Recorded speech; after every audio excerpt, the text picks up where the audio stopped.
Hello everyone. आज हमारे साथ है पवन Kumar Goyal who have secured all India rank 131 in UPSC Civil Service Examination 2019. And first of all, Pawan, we would like to thank you very much because for coming on our channel. And we hope कि आप जो यहाँ पे share करेंगे it will certainly help aspirants. कई लोग जो है आपकी एडवाइस से रिलेट कर पाएंगे and it will help them. कई बार ऐसा होता है एस्पिरेंट्स को डाउट होती है अपनी प्रिपरेशन में कि कैसे करें क्या करें, और कई बार क्लूलेस होते हैं। तो वी होप कि आप जो अपनी इनसाइट्स और प्रिपरेशन की जो चीजें शेयर करेंगे it will help them move ahead. So Pawan, शुरू करने से पहले अगर आप ब्रीफली अपने बारे में हमारे ऑडियंस को बता देंगे so that would be great. So first of all, thank you for inviting me and giving me opportunity कि मैं अपना experience share कर सकूं fellow aspirants के साथ। So coming to my introduction, I am Pawan Kumar Goel. I am from Dehradun. I have done most of my schooling from Delhi, and I've done graduation in BTech EEE from Delhi College of Engineering, now called DTU, and I graduated in 2017. Suppose that I was preparing full time for civil service examination, and I got through in the third attempt. And my option was sociology, and presently I'm undergoing training at NADT, National Academy of Direct Taxes in Nagpur, and I'm a IRS income tax probationary officer. Okay, like third attempt, so क्या आप बता सकते हैं थोड़ा बहुत कैसे आपका रहा इन तीन अटेम्प्ट्स में? So मेरा फर्स्ट अटेम्प्ट में मेरा प्रीलिम्स नहीं हुआ था, सेकेंड अटेम्प्ट में मेरा मेंस नहीं हुआ था, एंड फाइनली थर्ड अटेम्प्ट में मेरी रैंक आ गई थी लिस्ट में. So and currently I'm undergoing training at NADT, National Academy of Direct Taxes in Nagpur. Okay, so I think मतलब काफी आपकी जर्नी जो है वो रही है कि पहले प्रीलिम्स फिर मेंस एक एक स्टेप से। तो आपके हिसाब से लाइक आपकी जर्नी में सबसे मतलब डिफिकल्ट पार्ट क्या रहा? कौन सा स्टेज इस एग्जाम का आपको सबसे चैलेंजिंग लगता है? क्योंकि कई लोगों को प्रीलिम्स लगता है, कई लोगों को मेंस लगता है, तो आपके हिसाब से कौन सा पार्ट सबसे चैलेंजिंग रहा इस एग्जाम का? बेसिकली जैसे मैं कह रहा था, दो पार्ट चैलेंजिंग थे. पहला तो सोशियोलॉजी जो मेरा ऑप्शनल था क्योंकि मेरा इंजीनियरिंग बैकग्राउंड है, और दूसरा जो चैलेंजिंग चीज लगी मुझे वो था इंटरव्यू. ओके, सो क्योंकि हाँ जी. सो इसमें एक चीज जैसे आपने बताया आप इंजीनियरिंग में और ज्यादातर इंजीनियरिंग में, तो ऑब्वियसली बहुत सारे ऑप्शंस होते हैं आपके पास जब आप ग्रेजुएट होते हैं. सो मतलब एक वो क्या चीज थी जिसने आपको मोटिवेट किया कि you know to go for civil service, की सिविल सर्विस के लिए प्रिपेयर करना है? मतलब क्या वो फैक्टर था जिसको देख के आपको लगा कि इस कैरियर की तरफ जाना है? देखिए, तीन फैक्टर्स थे मेनली. एक तो था कि कुछ सोसाइटी के लिए कुछ करना था. फिर उससे क्वेश्चन अराइज होता है कि बहुत तरीके सोसाइटी के इंजीनियर्स करते हैं, डॉक्टर्स करते हैं, हर कोई सोसाइटी को सर्व करता है इन देयर ओन वे, ये कंट्री को सर्व करता है. तो दूसरा था कोई इंटरेस्ट किस चीज में है. तो जो मेरा फैक्टर था, जो यूपीएससी का सिलेबस है, तो मुझे पहले से न्यूज़पेपर पढ़ने की आदत थी, या मुझे पहले से जीके जीएस इन सब में मुझे इंटरेस्ट था, तो वो कहीं ना कहीं मेरे इंटरेस्ट को भी मैच करता था. एंड तीसरी चीज, civil service is like for elite government exam, मतलब कि आप एकदम टॉप टियर, आपको गवर्नमेंट पोजीशन मिलती है, लीडरशिप रोल मिलती है, तो वो एक था फैक्टर. तो ये तीन फैक्टर का कॉम्बिनेशन था, both like job satisfaction wise और मेरे इंटरेस्ट जो मैच करते थे इसमें, इसलिए मैंने ऑप्ट किया इसके लिए. ओके ओके, सर्टेनली लाइक मतलब सिविल सर्विस काफी सोशल प्रेस्टीज भी एक बहुत बड़ा फैक्टर रहता है. सो ओवरऑल बट ये फैक्टर्स आई थिंक एक और चीज मैं आपसे पूछना चाहूंगा. जैसे आपने बताया कि आपकी जर्नी में आप पहले मतलब एक बार प्रीलिम्स जब आपने दिया तो पहले प्रीलिम्स फेल हुआ, फिर सेकंड आपने जब मेंस दिया मेंस फेल हुआ. सो एक अगर जो भी एस्पिरेंट होता है सिविल सर्विस की प्रिपरेशन करता है, तो ये एक एस्पेक्ट होता है कि फेलियर से कैसे डील करें, right? Failures, stress and anxiety काफी पार्ट होता है इस जर्नी का, तो आपने कैसे मैनेज किया उसको? देखिए, प्रीलिम्स का फेलियर का मुझे इतना नहीं था क्योंकि वो मैंने ऑलमोस्ट एक महीने पढ़ के दिया था, तो फिर उसमें मेरे लगभग ठीक ठाक नंबर आ गए थे. सो विच गिव मी मोटिवेशन कि ठीक है, चलो यूपीएससी हो सकता है अगर एक दो महीने पढ़ के इतने नंबर आ गए तो. जहां तक मेंस का सवाल है, वो शौक था क्योंकि मैंने एक साल कॉलेज के बाद मेरी जॉब लग गई थी, तो जॉब छोड़ के मैं फुल टाइम प्रिपेयर करा. तो उसका यही तरीका कि पहले बात खुद को टाइम दीजिए, कि एक बार फेलियर हो गया तो खुद को आप एक हफ्ते कहीं आप बिल्कुल पढ़ाई से कट ऑफ होइए, ठीक है, थोड़ा खुद को रिफ्रेश करने की कोशिश करिए, कहीं बाहर घूमने जा सकते, दोस्तों से मिल सकते इनिशियली. फिर उसके बाद आप पॉन्डर कीजिए आपकी क्या मिस्टेक्स थी. जैसे जो मैं मेंस फेल इसलिए हुआ था कि मेरा ऑप्शनल वीक था बहुत, तो मैं इस कंक्लूजन पे आया. तो आपने एक हफ्ता 10 दिन खुद को टाइम दिया रिकवर करने के लिए, आपने पूरा कट ऑफ हो गई यूपीएससी प्रिपरेशन से, और उसके बाद आपकी जो वीक स्पॉट है आप उस पर काम कर रहे हैं कि आप अपनी वीकनेस को अपनी स्ट्रेंथ बनाइए. तो उसके बाद मैंने क्या किया, उसके रिगार्डिंग कोचिंग ज्वाइन की या मेंटरशिप लिया, ये लोगों से बात करी कि कैसे क्या करना है. और आप पढ़िए, क्योंकि अब जितना पढ़ते हैं ना यूपीएससी, मतलब मैंने एक चीज नोटिस की कि जब भी मैं पढ़ता नहीं था तो नेगेटिव थॉट्स आने लगते थे मेरे माइंड में, पर जब भी मैं पढ़ता था, खुद को बिजी रखता था, तो ऑटोमेटिकली नेगेटिविटी आती नहीं थी. तो keep yourself busy. I think ये काफी सही एडवाइस है, बिकॉज काफी एस्पिरेंट जो होते हैं मतलब विदाउट जॉब ही देते, फुल टाइम प्रिपरेशन करते हैं, फुल टाइम आप पढ़ते हैं और अगर आपका माइंड फ्री रहेगा तो इट इज वेरी नेचुरल कि नेगेटिव थॉट्स आएंगे. राइट। अब एक और चीज इसमें जैसे आपने बताया कि कोचिंग की आपने मेंशन की, सो लाइक कोचिंग कितना कंपलसरी है, और मतलब लाइक इज इट कंपलसरी, या कैसे एक एस्पिरेंट डिसाइड करे जो प्रिपेयर करने का डिसीजन लेता है, तो कैसे वो डिसाइड करे कि weather he should go for coaching, और अगर जाना भी है कि ऑप्शनल के लिए जाए या सिर्फ जीएस के लिए जाए, कैसे डिसाइड करे एस्पिरेंट? देखिए, पहली बात, ऑप्शनल कंपलसरी नहीं है, depends on aspirant to aspirant. ठीक है, जैसे मैंने जीएस की भी कोचिंग ली थी एंड ऑप्शनल की भी। सो आई कैन से कि जीएस की कोचिंग की जरूरत नहीं है, लेकिन आई गिव माय रीजन कि मैंने क्यों ली थी। आप जो भी यूपीएससी के लिए पढ़ते हैं वो ऐसा नहीं है कि कोई चीज समझ में ना आए।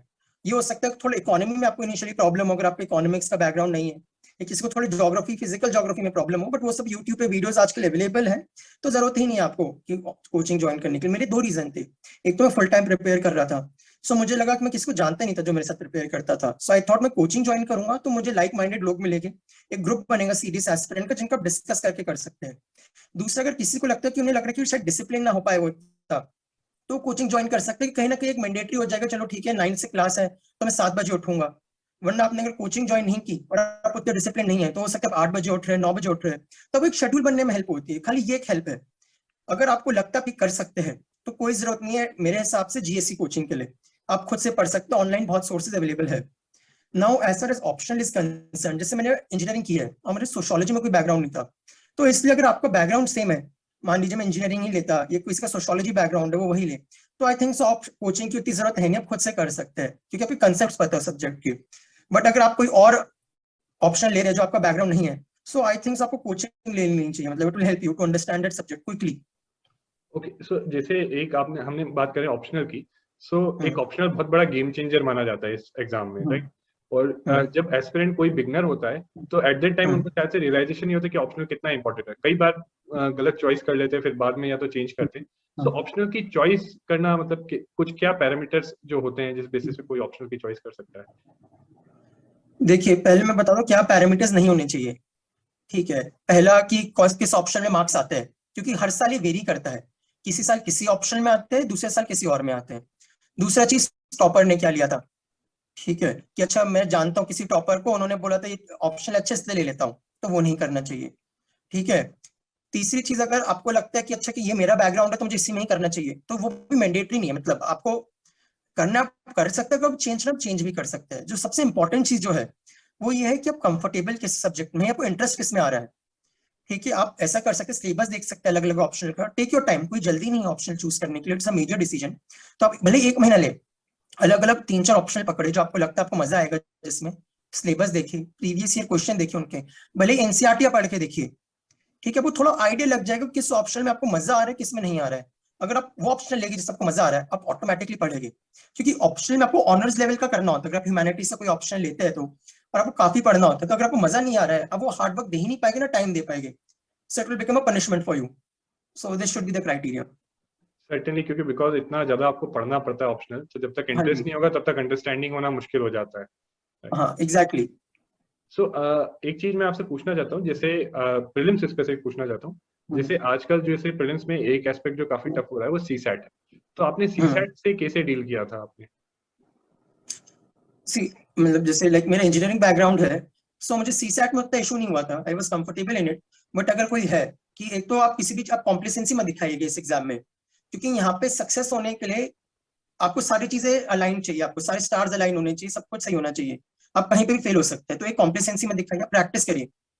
अब मैं यही कहूंगा कि जब प्रीलिम्स के 3-4 महीने बचे हैं या 5 महीने बचे, आप एक बार एक सीसैट का पेपर जरूर देख के देखिए, उसका आपको आइडिया लग जाएगा कहाँ पे खड़े हैं, पहली चीज।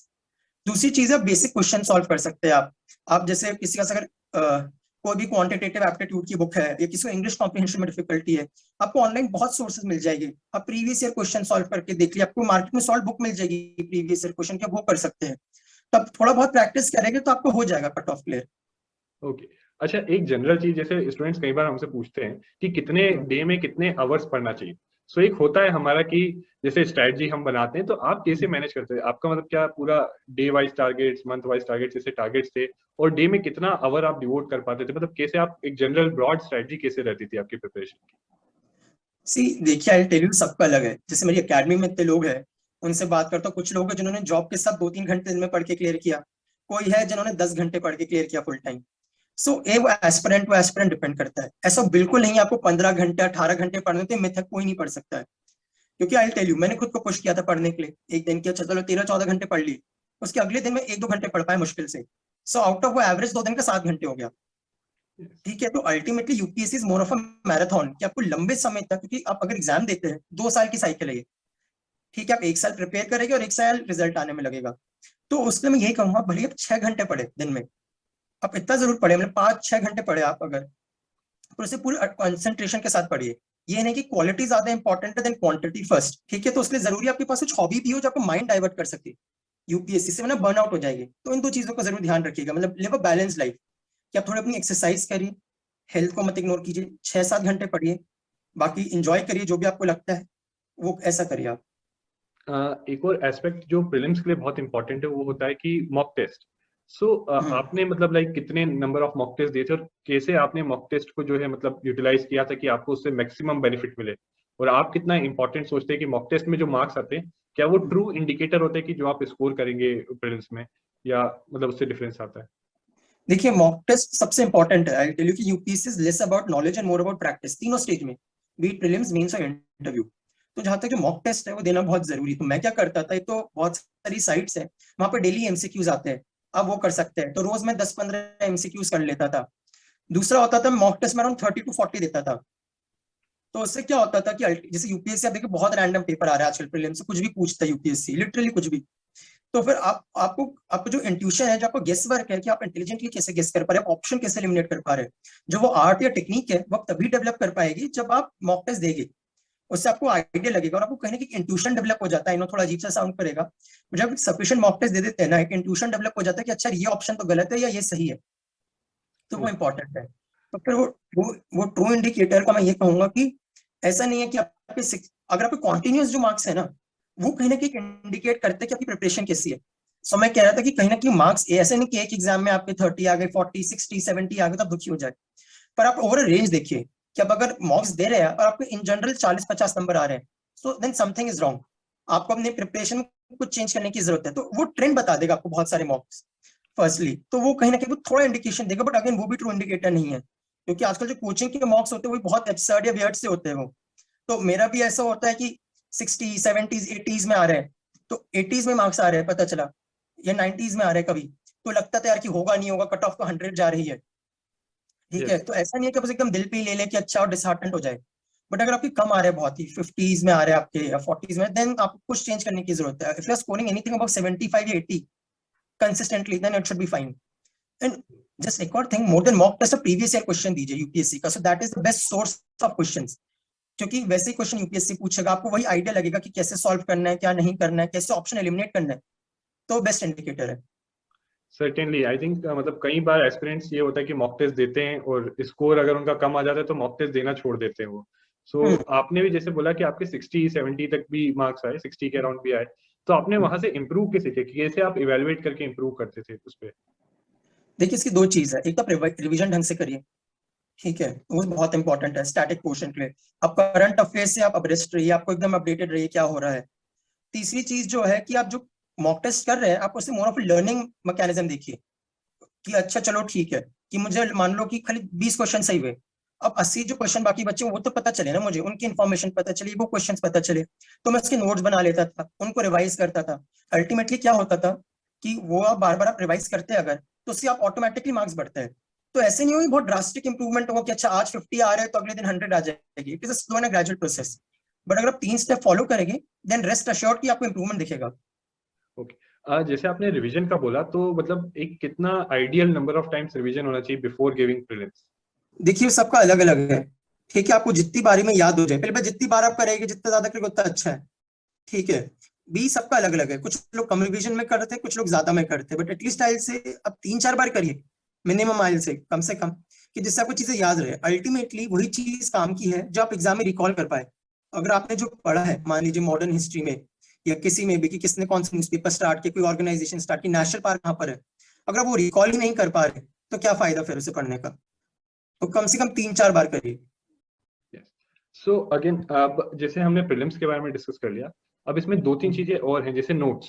तो नोट मेकिंग एक बहुत इंपॉर्टेंट पार्ट है, बिकॉज रिवाइज करने में नोट्स हमें हेल्प करते हैं। तो मतलब नोट मेकिंग आपने किन चीजों की और कैसे नोट मेकिंग की, आप इस पे अगर बता सकते हैं तो।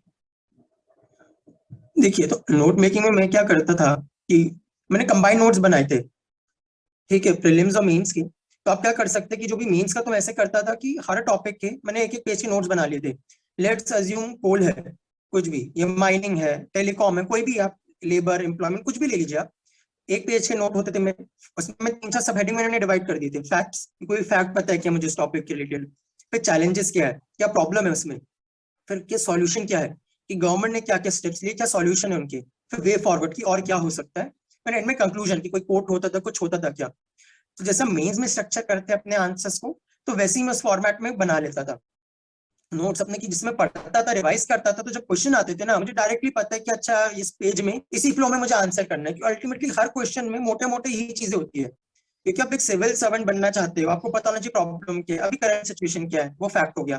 करंट प्रॉब्लम आपको पता है, चैलेंजेस में, फिर गवर्नमेंट ने क्या किया है, फिर वे फॉरवर्ड भी बहुत जरूरी, कि आप क्या बता और क्या किया जा सकता है, अल्टीमेटली आपकी प्रॉब्लम सॉल्वर जब आप ब्यूरोक्रेसी का हिस्सा बन रहे तो वैसा था। मान लीजिए कुछ चीजें होती थी जिनमें मेंस और प्रीलिम्स में अलग ही था एकदम, या आपको बहुत सारी चीजें होती है जो प्रीलिम्स ओरिएंटेड होती है, तो उसके आप अलग से नोट्स बना सकते हैं कि लाइन से, कि अच्छा एक दो लाइन के फैक्ट हो गए, कि जैसे बहुत सारी रिपोर्ट्स निकालती है अलग अलग ऑर्गेनाइजेशन, आप उसका यस। अलग से टैबुलर फॉर्मेट में बना सकते हैं। ये कोई कमिटीज है बहुत सारी, तब उनका टैबुलर फॉर्मेट में बना सकते हैं। नेशनल पार्क बना सकते हैं कि कौन सा नेशनल पार्क कहाँ पे, कौन सी स्टेट में, और एक और कॉलम में क्या स्पेशल फीचर है, तो वो हो सकता है। तो ऐसा अच्छा, कुछ करके नोट मेकिंग में जैसे कई लोग पूछते हैं कि लक्ष्मीकांत या स्पेक्ट्रम जो है मॉडर्न हिस्ट्री की, उनके भी आपने नोट्स बनाए थे या उनकी जरूरत नहीं है नोट्स बनाने की? देखिए, अगेन ये इंडिविजुअल कॉल है। जैसे आई टेल यू, लक्ष्मीकांत है या मॉडर्न हिस्ट्री, दोनों मैंने ये किया था कि जो चीज मैं बार बार भूलता था, जैसे जब मैं मॉक टेस्ट देता था, तो उससे आपको आइडिया लग जाए कि कौन कौन सी चीजें बार बार भूलते हैं, तो इनके तो मैंने नोट्स बना लिए थे। फॉर एग्जाम्पल, लक्ष्मीकांत ने बहुत सारी ऐसी चीजें जो एक्सेप्शन है, ठीक है, या आप इनमें कंफ्यूज हो रहे हैं कि अच्छा क्या है क्या नहीं, तो मैंने इनके नोट्स बना लिए, जिससे अब मैं बार बार उन्हें रिवाइज कर सकता था एक जगह जल्दी से। सिमिलरली स्पेक्ट्रम में, कि आप पूरी कहानी ना लिखते हुए आपने कुछ के नोट्स बना लिए, कि अच्छा किसने कौन सी ऑर्गेनाइजेशन स्टार्ट की, न्यूज़पेपर स्टार्ट किया, ये एक पेज पे क्रोनोलॉजी बना ली, दो पेजेस में क्रोनोलॉजी बन गई, ठीक है, कि फ्रॉम बैटल ऑफ पिलासी से लेके इंडियन इंडिपेंडेंस तक मॉडर्न हिस्ट्री में अच्छा कि क्या क्या हुआ, या मीडिया एंशिएंट हिस्ट्री से लेकर मॉडर्न हिस्ट्री के मोटा मोटा से टाइमलाइन बना लिया, कि आपको पता हो कि क्रोनोलॉजी के मेजर हिस्ट्री के, तब ऐसा कुछ कर सकते हैं रादर देन पूरे बुक को एज इट इज नोट बनाने के। और एक और इम्पोर्टेंट एस्पेक्ट जो आपने मेंशन किया था वो current affairs, and certainly current affairs चाहे प्रीलिम्स हो, मेंस हो, या इवन इंटरव्यू में भी इश्यूज पे पूछा है, तो आपने जो है मतलब प्रीलिम्स और मेंस के लिए करंट अफेयर्स कैसे कवर किया? मतलब क्या स्ट्रेटजी रही थी आपकी और क्या सोर्स रही थी आपकी मेनली? सी देखिए, आपके जो करंट अफेयर्स है, तो एक तो मैं कहूंगा जो भी 365 आती है अलग अलग कोचिंग इंस्टीट्यूशंस का, वो कंपाइलेशन कर सकते हैं आप, या तो मंथली कंपाइलेशन कर लीजिए आप, या एनुअल कंपाइलेशन होता है, वो आप जरूर इसलिए करिएगा क्योंकि अगेन आई नो कि उसमें से हार्डली कोई क्वेश्चन आ रहे हैं आजकल, बट वो इसलिए एक तो सेल्फ सेटिस्फैक्शन के लिए भी, यूपीएससी में क्या, हमारे यूपीएससी से कंपटीशन, हमारा फेलो एस्पिरेंट से कंपटीशन है, तो कुछ भी ऐसा नहीं होना चाहिए कि जो बाकी लोगों को पता और आपको ना पता हो, तो वो कभी नहीं होना चाहिए। बट आई से this is not sufficient any more. तो आप न्यूज़पेपर का कोई सब्स्टिट्यूट नहीं है अब, कि आप न्यूज़पेपर आपको डेली पढ़ना पड़ेगा वेदर यू लाइक इट और नॉट, मतलब मेरे हिसाब से, क्योंकि कहीं से भी पूछते हैं, बस स्पोर्ट्स का पूछ लिया उन्होंने, मुझे कोई बता रहा था कि वर्ल्ड कप के बारे में पूछा, मैंने पेपर नहीं देखा इस साल का, सो वो आप कैसे ही पता होगा, वो अब किसी मटेरियल में तो होगा नहीं, क्योंकि आज तक कभी पूछा ही नहीं यूपीएससी ने। पर अगर आप न्यूज़पेपर खोलते होगे, आपको एटलीस्ट ये पता चल जाएगा, फ्रंट पेज पे आपको दिख जाएगा कुछ ना कुछ खबर, कि वर्ल्ड कप के बारे में था वो, कुछ आपको थोड़ा फेंट आइडिया होता। तो इसलिए मैं कहूंगा ये नहीं कि स्पोर्ट्स सेक्शन पूरा चाटने लग जाए, पढ़ने लग जाए, वो नहीं करिए, बट एटलीस्ट आप जब न्यूज़पेपर पढ़ेंगे ना, तो ऐसी जो मेजर मेजर हेडलाइंस है किसी भी फील्ड की, वो आपसे मिस नहीं होगी। और जहां तक मेंस है, वो मैं कहूंगा कि आप मेंस 365 कर सकते हैं, क्योंकि मेंस में मोर और लेस इतना एराटिक नहीं होता, जो चीजें पूछते इतना वियर्ड नहीं हो सकती, क्योंकि डिफाइंड सिलेबस है, प्रॉब्लम्स वही है, जो एनवायरमेंटल इश्यूज है इंडिया में वो वही है, ठीक है, वो यूपीएससी चेंज नहीं कर सकता वो, ठीक है, तो वो आप जरूर पढ़ लीजिए, तो उसमें आपको काफी हेल्प हो जाएगी मेंस के लिए। बट अगेन न्यूज़पेपर उसके लिए भी बहुत इंपॉर्टेंट है, क्योंकि आपको अपना आंसर डिफरेंशिएट करना है। अब सब लोग सेम चीज पढ़ रहे हैं, आप कैसे करेंगे? न्यूज़पेपर में आपको कोई एग्जाम्पल मिल जाएगा, कोई कोट मिल जाएगा, कोई अच्छे फैक्ट मिल जाएगा जो बाकी लोगों के पास नहीं होगा, so that will again help you to differentiate your answers. And again जैसे आप मेंस में बोल रहे हैं आंसर राइटिंग की, तो आपने आंसर राइटिंग के लिए क्या किया था? बिकॉज सर्टेनली वो बहुत एकदम क्रूशियल चीज है मेंस के लिए, तो आपने क्या किया था आंसर राइटिंग के लिए, कैसे अप्रोच किया था आपने, और कब से स्टार्ट कर दिया था सो आंसर राइटिंग आपने? देखिए, पहले मैं कहूँ कि सबसे पहले कुछ लोगों को लगता है कि पहले दिन से आंसर राइटिंग स्टार्ट कर दो, क्योंकि आंसर राइटिंग करना बहुत जरूरी है, बट आई टेल यू, पहली बात, अपनी जो बेसिक बुक्स है, सिलेबस, वो खत्म कीजिए। सेकेंडली आप क्या कर सकते हैं, once you are done with it, तो आप चालू कर सकते हैं। और जैसे अभी अगर मान लीजिए प्रीलिम्स आने में भी टाइम है, अगले साल जून में होगा, अगर किसी ने बेसिक बुक्स वो सब कर रखी है, तो आप एक एक दो दो क्वेश्चन लिखने से चालू कर सकते हैं। But pre requisite answer writing start करने को कुछ बेस नॉलेज बेस होना चाहिए आपको, आप लिखिए क्या क्वेश्चन में, ठीक है। तो आप इनिशियली एक दो क्वेश्चन से चालू कर सकते हैं। अगेन ऑनलाइन बहुत सारे क्वेश्चन डेली डालते हैं, अलग अलग वेबसाइट, आप वो कर सकते हैं। वरना मार्केट में अलग अलग कोचिंग के वो अवेलेबल है जो होते हैं, मीन्स टेस्ट सीरीज, तब वो कर सकते हैं। मेनली आंसर राइटिंग जो प्रैक्टिस होगी ना, वो प्रीलिम्स और मेंस के बीच में ही होती है, चाहे कुछ भी कर लीजिए। तब आपको टेस्ट सीरीज ज्वाइन कर सकते हैं। प्रेफरेबली मैं उसमें कहूंगा टेस्ट सीरीज आप ज्वाइन करिए, क्योंकि घर पे मैंने देखा है कि आप 3 घंटे बैठ के आप लिखते नहीं है। जैसे आपका कभी फोन आ जाएगा, कभी घंटी बज जाएगी, कोई ना कोई डिस्टर्बिंग फैक्टर होगा, आपको खुद लालच आ जाता है, नहीं 3 घंटे, 3 घंटे 10 मिनट, 3 घंटे 15 मिनट, ऐसे में कुछ थोड़ा एक्स्ट्रा टाइम ले लेता हूँ, जबकि एग्जाम में वो नहीं होगा। तब टेस्ट सीरीज लीजिए, उससे आप आलस नहीं करेंगे, आपको पता है आज लिखना है तो लिखना है, एक भी आप 3 घंटे में लिखेंगे फिर, और उससे आपको एक रियल टाइम एग्जाम प्रेशर जो होता है वो आपको हैंडल करने की आदत होगी, तो वो करिएगा। अब जैसे एक और एस्पेक्ट है मेंस का, ऐसे, तो ऐसे के पेपर को आपने कैसे डील किया था, मतलब उसका कितने नंबर ऑफ ऐसे प्रैक्टिस किए थे और क्या उस पे कंटेंट कैसे डेवलप किया था आपने? देखिए अगेन लोग ऐसे इग्नोर करते हैं, बट आई सजेस्ट कि एटलीस्ट आप 5 to 10 एसेस लिखिए आप, ठीक है। उसमें क्या होगा, 3 4 चीजें हैं, एक तो कंटेंट, दूसरा स्ट्रक्चर, दो एस्पेक्ट होते हैं ऐसे के किसी भी। तो पहली बात, जो आपका कंटेंट है, ज्यादातर आपको जो आप अपनी प्रीलिम्स और मेंस की नॉलेज है उससे आप कर लेंगे। उसके अलावा आप कंटेंट कैसे डेवलप कर सकते हैं, आप कोर्स रख सकते हैं, जो भी मेजर टॉपिक है, education, health, women, environment, technology, democracy, international relations, तो इन पर आप कोर्स जमा कर सकते हैं, जिन्हें आप स्टार्टिंग एंड में ऐसे के बीच में भी आप कोट कर सकते हैं। या इंस्टेंसेस, कोई केस स्टडी पता है, कोई एनेक्डोट पता है, तो आप वो सब इकट्ठा कर सकते हैं ग्रेट लोगों की लाइफ से। तो अब ये सारा मटेरियल आपको कंटेंट में हेल्प करेगा। दूसरा था स्ट्रक्चरिंग, कि आपका जो एसे है वो मल्टी डायमेंशनल होना चाहिए, क्योंकि आपका एसे अराउंड 1000 to 1200 वर्ड्स का है। तो ऐसा नहीं है कि आपको ऐसे जो मिला है वो आप एक ही एस्पेक्ट पे लेकर खाली पॉलिटिकल लिख रहे हो, उसमें political, economic, social, environmental, legal, international relation, आप जितने फिलोसफिकल, आप जितने एस्पेक्ट डाल सकते हैं वो मल्टी डायमेंशनल, मल्टी फेसेटेड होना चाहिए। दूसरी चीज है कि आप अपना कोशिश करिए कि इंट्रो और कंक्लूजन कैची हो, क्योंकि वो एग्जामिनर इतने सारे ऐसे पढ़ रहा है, अगर आपको थोड़ा हटके इंट्रोडक्शन होगा तो उसे मजा आएगा ऐसे पढ़ने में। और कंक्लूजन अच्छा होना चाहिए, क्योंकि वही एंड में एक लास्टिंग इफेक्ट छोड़ता है, और वही तब एग्जामिनर उसके बेसिस पे नंबर देता है। तो ये दूसरी चीज है। तीसरी चीज मैं कहूंगा कि प्रॉपर स्ट्रक्चरिंग हो, की फॉर्मेटिंग हो, कि आप की जो नीटली हो, एक तो नीट हो, प्लस आप देखिए कि क्या होता है, कुछ लोग बहुत बड़ी हैंड राइटिंग होती है तो उनको पेजेस कम पड़ जाते हैं, कुछ लोग बहुत छोटा लिखते हैं, तो प्रॉपर गैप हो, क्योंकि रूल्ड पेजेस नहीं मिलते हमें यूपीएससी में, हमें ब्लैंक शीट्स मिलती है, तो उन पे लिखने की एक बार कोशिश करिए जिससे प्रेजेंटेशन नीट लगे वो। तो ये दो तीन चीजें करिए, और डाइवर्स ऐसे लिखिए, क्योंकि आजकल यूपीएससी कुछ फिलोसफिकल ऐसे भी पूछने लगा है। अब बहुत सारे लोग फिलोसफिकल ऐसे की यूज टू नहीं होते हैं, आदत नहीं होती है। तो आप क्या कर सकते हैं, आप फिलोसफिकल ऐसे भी लिखें, और आप टॉपर्स के ऐसे जरूर पढ़िए जिनके अच्छे नंबर आए आज, ठीक है। तो उससे क्या होगा, आपको आइडिया लगेगा कि वो कैसे ऐसे को अप्रोच करते हैं, तो उससे आपको टिप्स मिलेगी ऐसे लिखने की। एंड आई थिंक एक और चीज मैं आपसे पूछना चाहूंगा कि जैसे आप स्टडी करते थे, तो आप जो ऑनलाइन मीडियम जो है इंटरनेट वगैरह, इस पे कितना रिलाई करते थे, और मतलब कितना आपका नोट मेकिंग ज्यादातर ऑनलाइन था या ऑफलाइन था, किस टाइप से आपका मोड था स्टडी का?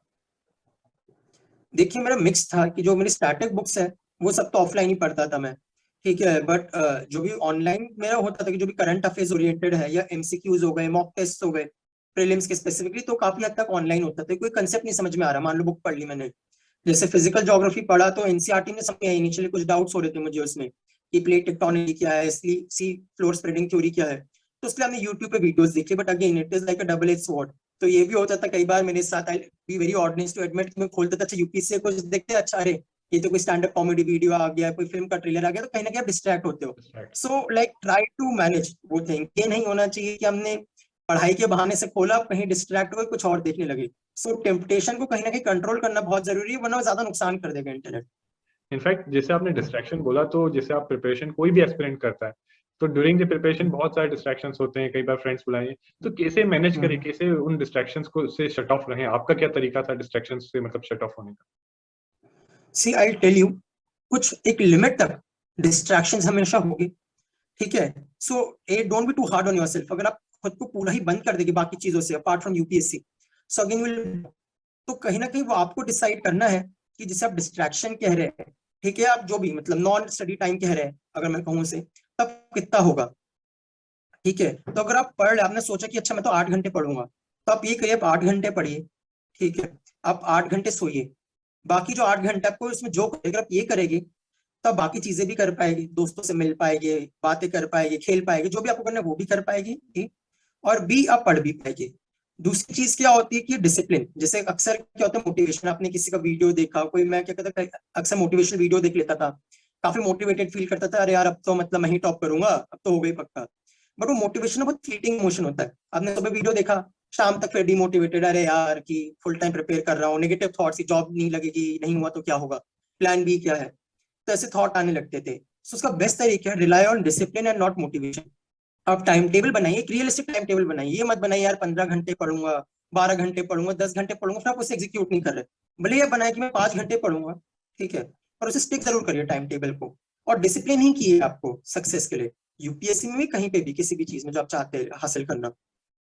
सर्टेनली एक चीज आपने और जो मेंशन की, जो मैं एम्फसाइज करना चाहूँ कि टाइम टेबल बनाइए बट रियलिस्टिक होना चाहिए, बिकॉज वही कि अगर हाँ अनरियलिस्टिक बनाएंगे तो फिर फॉलो नहीं कर पाते तो डिमोटिवेट हो जाते हैं।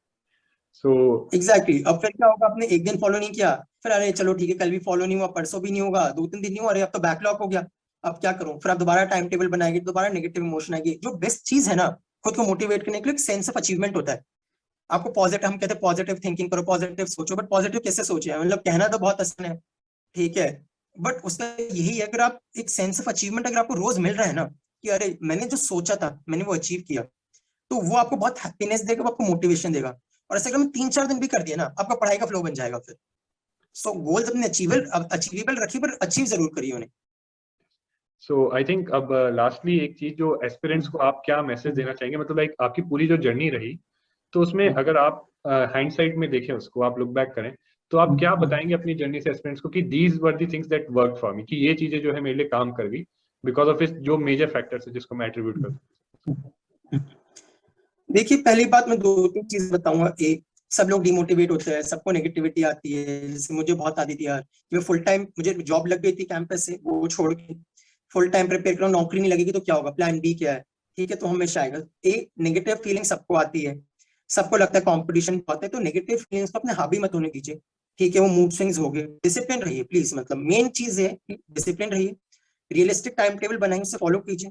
तीसरा, यूपीएससी के अलावा भी रोज कुछ टाइम ऐसा होना चाहिए जो नॉन यूपीएससी टाइम हो, जिससे आप बोर ना हो, वरना आप 1 महीना, 6 महीने, 1 साल, 2 साल, जैसे मेरी जर्नी 3 साल की रही है, आप बोर हो जाएगी वरना।